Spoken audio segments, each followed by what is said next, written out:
Halo semuanya, langsung aja ya. Hari ini kita bakal ngebahas sesuatu yang ya super ikonik, agak-agak bikin merinding, tapi aslinya kaya banget sama nilai budaya. Kita bakal ngebedah salah satu cerita rakyat Indonesia yang paling legendaris. Siapin diri kalian karena kita bakal nelusurin jejak masa lalunya, buat ngungkap asal-usul yang sebenarnya, dan pastinya nyelamin sejarah lengkap di balik sosok yang satu ini. Apakah Anda siap mendengar tangisannya di balik kabut? Wah, kalimat pembuka ini tuh langsung diambil dari materi sumber kita kali ini loh. Sebuah film animasi berbasis data publik yang sukses narik perhatian ratusan ribu orang. Nah, tanpa basa-basi lagi, yuk langsung aja kita masuk ke dalam kabut cerita rakyat ini dan cari tahu fakta apa sih yang sebenarnya ngumpet di baliknya. Bagian pertama, misteri legenda kuntilanak. Oke, mari kita bahas lebih dalam soal ini. Kita semua pasti udah nggak asing kan sama nama ini, tapi pertanyaannya, seberapa dalam sih kita benar-benar paham soal jejak budaya dan ketakutan yang ditinggalin sama entitas legendaris ini? Jadi begini kuntilanak, itu bukan sekadar hantu biasa. Dia ini sosok yang terkemuka banget di skena horor dan cerita rakyat Indonesia, dikenal sebagai roh penuh dendam dengan asal-usul yang, jujur aja, sangat tragis. Kunci utamanya di sini ada di kata asal-usul yang tragis. Buat kalian yang emang suka ngikutin kisah-kisah Nusantara, pasti nyadar kan, kalau di balik setiap sosok gaib yang penuh dendam itu, biasanya selalu ada cerita kesedihan manusia yang luar biasa mendalam di masa lalunya. Lanjut ke bagian selanjutnya, sejarah lengkap Sri Kirana. Nah, sekarang waktunya kita ngupas tuntas lapisan-lapisan mitos ini dan ngeliat langsung sisi kemanusiaan yang benar-benar nyata di balik sosok yang paling ditakuti ini. Meninggal saat hamil. 3 kata ini aja udah cukup buat ngegambarin inti dari rasa sakitnya. Dan ini benar-benar menunjukkan pergeseran fokus kita. Dari yang tadinya cuma sensasi horor hantu, jadi sebuah rasa empati yang sangat nyata. Ini murni tragedi kemanusiaan yang berpusat pada seorang wanita, seorang calon ibu yang harus ngadapin akhir hidupnya bareng nyawa anak yang lagi dikandungnya dalam kejadian yang benar-benar memilukan.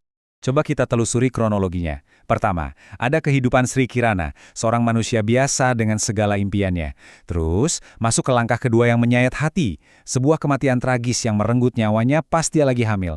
Dan puncaknya di langkah ketiga, penderitaan dan urusan yang belum kelar itu memicu dia balik lagi ke dunia. Bukan sebagai manusia, tapi sebagai roh yang penuh dendam.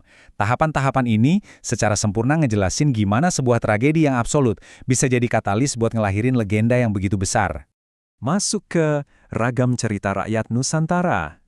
Sejarah lengkap Sri Kirana ini pada akhirnya cuma satu benang gelap dalam sebuah permadani cerita rakyat kepulauan kita yang super luas dan kompleks. Coba bayangin, kita punya Mak Lampir, Pocong Duloh, Wewe Gombel, Nyi Blorong si Ratu Pesugihan, sampai babi ngepet. Tokoh-tokoh ini juga muncul di kompilasi catatan budaya yang sama kayak ceritanya Sri Kirana. Deretan nama ini tuh secara visual langsung nunjukin ke kita betapa luar biasa dan menakjubkannya kekayaan legenda supranatural di kebudayaan Jawa dan seluruh Nusantara. Gila banget kan variasinya? Nah, yang paling menarik dari sini adalah gimana kita bisa memetakan kisah-kisah supranatural ini dan ngelihat seberapa kuat mereka terikat sama wilayah geografis tertentu. Kalau kita lihat datanya, kuntilanak itu akarnya kuat banget di tradisi Jawa.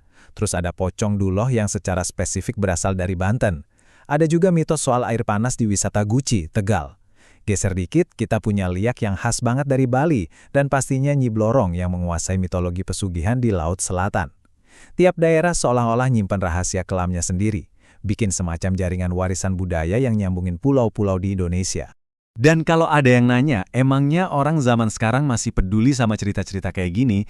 Jawabannya jelas banget, 531.640. Ya, itu adalah jumlah penayangan buat satu ulasan asal-usul kuntilanak di kanal YouTube Cow Buruk Story, dan itu dicapai cuma dalam waktu 4 bulan. Fakta ini benar-benar ngasih lihat betapa gedenya minat audiens modern buat nelusurin lagi sejarah lokal mereka. Legenda kita tuh nggak ditinggalin guys, mereka justru lagi dicari dan dikonsumsi dalam skala yang masif. Kita sampai di bagian menjaga kelestarian budaya. Di sini kita bakal lihat gimana upaya kolektif para kreator digital dalam ngidupin dan ngerawat cerita-cerita yang usianya udah ratusan tahun ini buat generasi sekarang. Coba deh, dengerin pernyataan resmi dari kreatornya ini.